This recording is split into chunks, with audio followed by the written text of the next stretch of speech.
Hey everybody, David Nuno here. TexAgs Rewind presented by Yeti. Fun show. It's football season, Nick, because I can just tell like everything is amped up when on the message boards, on the chat. Like not only is there more attention, but people are a little more on edge because we're ready to hit somebody. We're ready for some football. You're ready to hit somebody? I mean, I'm not really. I mean, I've turned over a new leaf. I'm a pretty nice guy now. That's good. I don't want to fight people. I mean, but I've noticed that people are a little on edge because they're Definitely. ready, right? Like. Yeah. We got a game this weekend, Tired dude. of talking about last year. We're going to have some games to talk about this year. And, it's just hope springs eternal, as they say. Damontre Moore was on the show. He gave us his 5 observations heading into the season before. That was a good conversation. John Harris on the opener. We talked a little bit about Kenyon Green and the Texans situation there. He goes down for the year and also broke down all things A&M and SEC related. Recruiting country, Ryan Brauninger. He brought in a little diet conversation, but for the most part, it was all about the recruits and Peter Burns' SEC Network, who says ceiling maybe an 11-1 team. He asked me what I thought, and I was like, why not, right? It's TexAgs Rewind.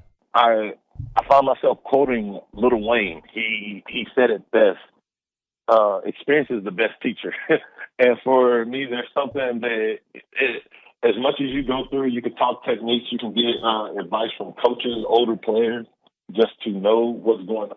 Actually go out there and see it, things tend to slow down a little bit. You've been there before. It's like, hey, I've been in the fire and I know what I'm getting to. And you just get that certain comfortability. And once you get that comfortability, everything else is lights out. So, like you said, that sophomore jump, and then on top of that, he's going to have not only Jimbo Fisher, but Petrino behind him, 2 offensive, guru-minded guys. Between that experience and that right there, man, he has all the tools to be that guy. All right, Damontre, what's your next point? What's your next observation heading into this game? The next thing going into this game, and not really just this game, I'll say overall for the season, and the biggest thing for me is injuries. That's something that we can't control, so I guess let's go ahead and get the uncontrollable variable out the way. We're going to go pray to the football guys and hope that they're on our side. When the injury bugs happen, you never know. Sometimes it's a particular position group. Sometimes it's a whole team. And for us, we got bit with the injury bug in different position groups at different times of the year. We didn't really get to gel and have that cohesiveness. So I pray that stays away from us. And if that can stay away from us, I think the sky is the limit. It is about health, especially on that O-line. You have the health, you have everything. Yep. Damontre, what's number 3? Health from the point number 3 that we're going to go to is the Maroon.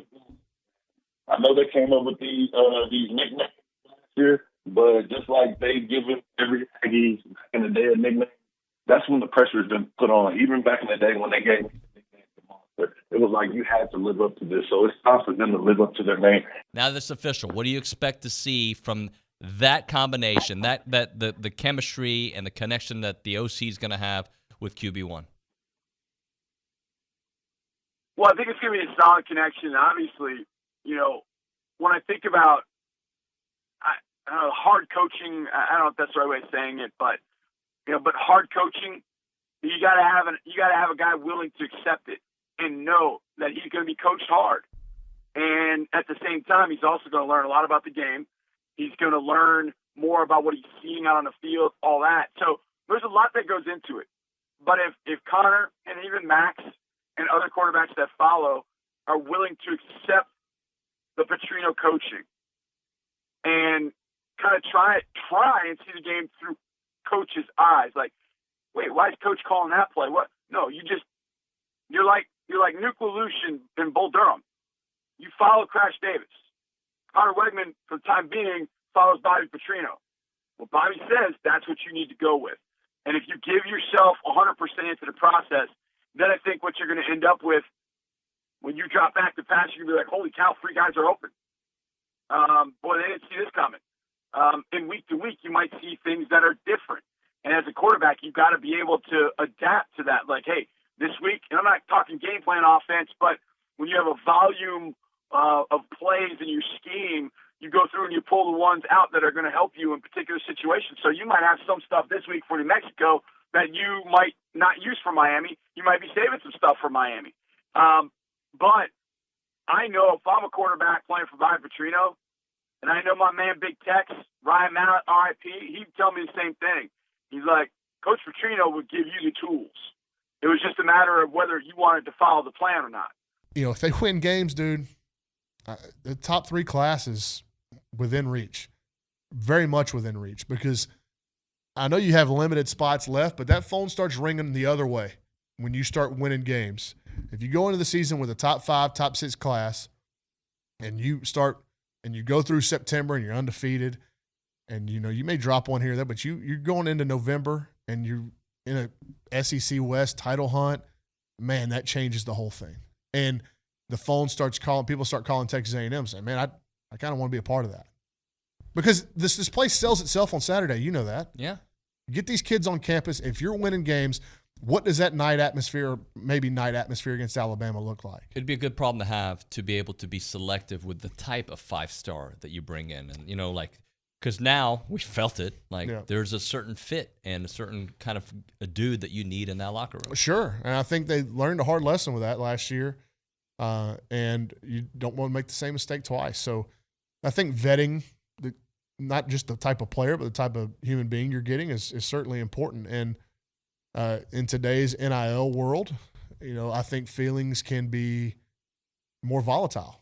You know, it is what it is. And so going through and all that, and that goes back to when they started really attacking this 24 class at that junior day, early in the spring, it was like, hey, like, we're flipping the script on our recruiting message. Don't come in there asking what A&M can do for you. I want you to come out and tell me what you can do for Texas A&M, and we'll start the conversation there.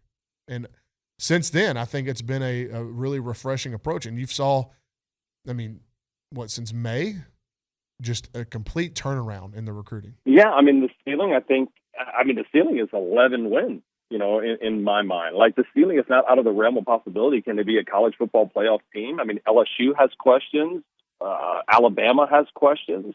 And so, you know, you can almost sit there, like, I absolutely can look at a situation where you have Texas A&M losing to Bama or losing to LSU, one of those two, but, you know, running the table and only having one loss and not making it to Atlanta, but be on the outside looking in and still have an opportunity to be in the college football playoff. Now, that's the ceiling, right? I don't think they're an undefeated team, but can they beat LSU? Possibly. Can they beat Alabama? We've already seen that happen even with inferior teams. So, you know, if you win one of those and you remain undefeated the rest of the way, you may not make it to Atlanta, which could be a blessing in disguise. I know it didn't help them in 2020, but it could be a blessing in disguise that you could be a 11-1 A&M squad, not have to face likely Georgia in the SEC championship game, and then boom, you're college football playoff, which you thought you'd already have a long time ago with Jimbo Fisher. Talking to Peter Burns here on TexAgs Radio. Let's talk LSU for a minute because they do have their questions. Well, hold on. You didn't push back on that. Like, is that like you feel like that cannot happen? Like you like no, where is your boots on the ground? Like, what are you feeling right now? Do I think this team's got the talent and the coaching staff to get them to 11-1? I absolutely do. There's another thing to like believe it. And I hate saying that out loud because I the 5-7 season is the back of my mind, even though I know that they've made the right changes for this team, for this culture, and for the offensive philosophy. I'm going to believe it a lot more here over the next month, right? When they go to Miami, when I see this team score 50 on New Mexico, if that's the case, then I'm going to feel a lot more confident moving in that direction. I do feel that is their ceiling. Nick, before you tell the people what to do, tell them what kind of extra content they should watch later on today. Well, we got Up to the Second coming back out.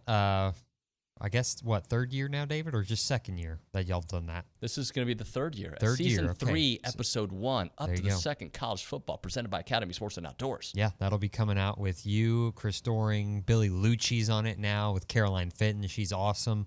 We got plenty of interviews coming from the radio show, Rewind, obviously. And yeah, just all kinds of good stuff. So make sure you like, comment, subscribe to this. Anything else did I leave out, Nick? Share. Yeah, you can share. That'd be good. Take care, guys. We'll see you next time.